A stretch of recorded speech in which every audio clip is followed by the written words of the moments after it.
Do you remember the last time the world was going to end and that governments were scrambling to save us? It was the 2008 global financial crisis, and that ushered in an era of irresponsible government, perpetual deficits and reckless spending. Remember, it gave us pink bats and school hall rorts and a revolving door of prime ministers. Now, the effective cause of the GFC was irresponsible home loans by US banks to the unemployed and the unemployable, and it was all done under the guise of fairness and equity. These subprime mortgages were packaged up and on-sold to investors.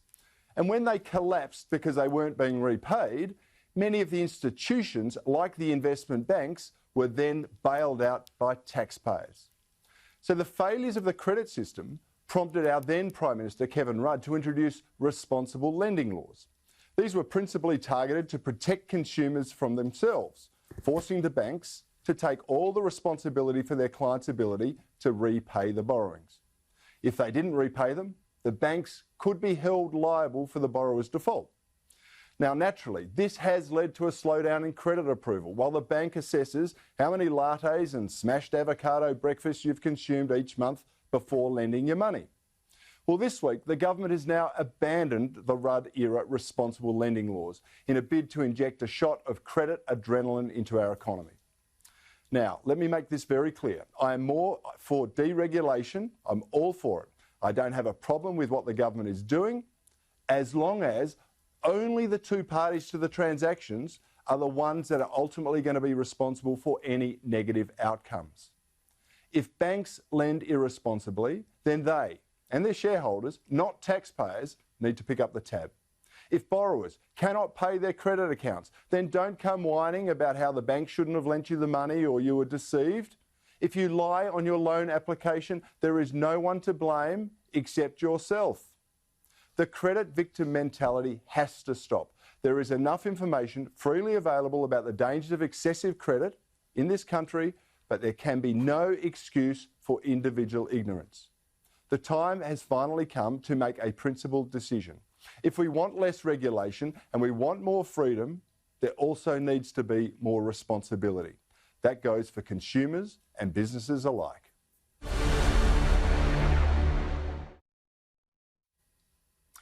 Well, Sarah, what do you think? Is this a step in the right direction to liberate the banks, allow them to lend money to people who maybe are not fit for purpose or not able to repay the loan in the longer term? Oh, Cory, look, I agree with you. I think we've got enough of an economic fall down coming our way. Sorry, you're probably reeling in shock there that I started by saying I agree with you. We have enough trouble coming our way without all of us as taxpayers then having to pick up the tab for someone who, as you say, hasn't been honest with themselves or with their bank, has been ferrying too much money away into those famous smashed avocado on toast at the cafe. God, Bernard Salt was onto a winner there, wasn't he? But the one thing I would be curious to get your thoughts on, though, is what's the responsibility of the bank? So if we go back to the GFC in 2008, there were a few cases that came up in the Royal Commission into banking where there were some instances, particularly there was a pub in New South Wales, where they had been keeping their repayments. As I understand it, they had done nothing wrong, the borrower, but the bank was panicking and saw the value of the asset had essentially plummeted, and that they then sought to redefine the agreement and to foreclose on the loan. So I think when you say that it's got to be up to businesses and consumers, full agreement, but it's got to be a two-way street, doesn't it? And the banks really need to be held to the same account. Yeah, of course you're right. The banks can't get away scot-free and they haven't always done the right thing. But ultimately, consumers have to be responsible for what they're doing. If you're borrowing money, Campbell, at 2% or 2.5% and you think it's going to be like that forever and you think you're going to hang on to your job forever, after what we've just been through, you have to be barking mad. So you've got to plan for the worst or for a change of circumstances. Isn't that reasonable to hold consumers accountable for what they decide to do, Campbell?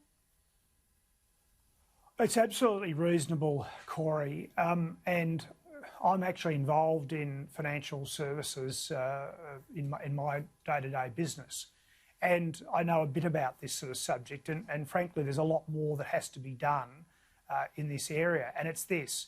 that we really should be teaching people constantly throughout their schooling about financial literacy, about the fact that, you know, about how to manage their money, about how to borrow, about sort of, you know, investments, and about like the golden thing is that if it sounds too good to be true, it probably is. I mean, we're now in this sort of rather schizophrenic situation, and I welcome what the government are doing with the Rudd era so-called consumer sort of protection legislation, which was onerous, bureaucratic, lots of red tape and costly ultimately for consumers. But we had a Royal Commission into the banks last year where the banks got off scot-free. Financial services advisors, you know, financial advisors got hit between the eyes, so did brokers. Quite perverse outcomes. And there needs to be a better look at this whole situation, more holistic look at it, which says basically that we've got to teach people how to manage their money. We've got to teach them to find their way around these things, not try and wrap them up in cotton wool, which is ultimately just red tape, which actually doesn't work ultimately and has all sorts of unintended negative consequences for the economy and indeed consumers. I am absolutely with you, Campbell. There are two things. They're both preemptive that can change people's lives. If they understand how to manage money and they can understand how to protect their health, they will have a bountiful and prosperous life. Now, Catherine, is this a step in the right direction for the government to take off some of this bureaucracy and the impediments to people getting credit, or are we just piling on more credit in an already massively indebted society that's going to come to a bad end? Cory, I've got no argument with you on the perils of massive indebtedness, and I certainly would not want to go nowhere near that subprime mortgage market that underpinned the collapse of Lehman Brothers and the rest of it, when, as you quite correctly pointed out, absolute lack of ethics on the part of lenders, writing loans for people who had no capacity to serve them. However, not just the Rudd legislation, the findings of the Hayne Royal Commission really did make the banks far too risk averse. I'm talking pre-COVID here, in that I trade as an individual with an ABN number, just quite Australian. I'm like probably a lot of people who are, say, tradies or small self-employed people. And there's a comic side to it, but it's also pretty tough. I have an unencumbered mortgage and I owed the bank more before the Hayne Royal Commission, retired my mortgage and could not get a red cent against an unencumbered mortgage on my say-so. They wanted to give me a credit card and I had to produce kind of my plan to move into semi-supported living with my walking frame before they'd lend me a Zac on a credit card. And I personally think that is immoral to someone with an impeccable credit history and who'd been with that institution through 2 mortgages to be told, you're getting a bit long on the tooth, champion. We might start looking for a nice village for you to move into and sell your house. And I think I want to keep working. Catherine, we know you had a significant birthday this year, but you're a long way from the Zimmer frame, I reckon. Well, according to the bank, I'm not, mate. That's the trouble. That's the trouble. Well, Sarah, Catherine made an interesting point about, the banks being irresponsible lenders. But in America, remember, these loans were mandated. They had to lend to minority communities. It was actually forced on them by the Obama era fairness and equity doctrine. Surely we can't go down that path. We have to accept that some people shouldn't be extended significant credit to protect them from themselves. And shouldn't we agree on that, Sarah? Well, I do agree with you in principle, Cory. It's just I think that we need to be careful if we're starting to be sneering when we say words like minorities. That's all. I think a lot of this is about overcorrecting assumptions. So, I think with Catherine's point, that's really, that cuts to the heart of it, doesn't it? That sometimes people make assumptions based on a demographic and that person that's actually got full capacity to repay is sometimes treated like a second-class citizen I've had some prejudice. Yeah, some friends off the land, with good credit histories, just looking for a little bit of leeway from the banks. But the fallout from the Royal Commission was such they were told very similar things to me, impeccable histories, and just said, no, you're too old. And it was devastating because they'll work till they drop their bushies, Exactly. Yeah, can I just backpedal a bit, though? Because I use the term minorities because that's what the US government forced the banks to do. It would be like our government saying to the banks, you've got to lend to this demographic. Yeah, exactly. Yeah. Now, Campbell, you've been in financial services, right? You understand this. You manage money for other people and investments. I mean, how bad is the regulation in the financial sector? Are we helping anyone except the bureaucrats in this case?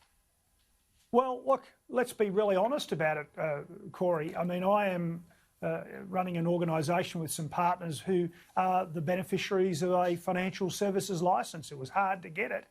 And you know what? It's about then keeping other people out.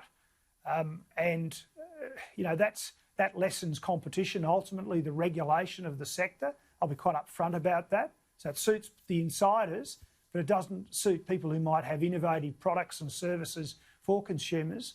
And I'll tell you another little problem with financial services regulation. It means that the mums and dads investors, known as retail investors, can't get the same deals, can't get the same higher returns as what are called wholesale investors or sophisticated investors, because there's a lot of very onerous red tape and regulation on people who are offering products, financial products to retail investors, the mums and dads. Lots of red tape, lots of compliance costs, lots of lawyers, lots of accountants, lots of audits, lots of disclosure statements. So the returns are lower for those products. So, you know, that's a practical example of how bad regulation actually also can hurt the less well-off in the community who need decent products to ultimately save for their retirement, for their super funds, etc. But we also know that no matter how much regulation and bureaucracy there is, there's always going to be dishonest people attracted to where there's pots of money, and we've just got to get the balance right. And I think Campbell's hit the nail on the head. It's about education and making sure people understand good money habits.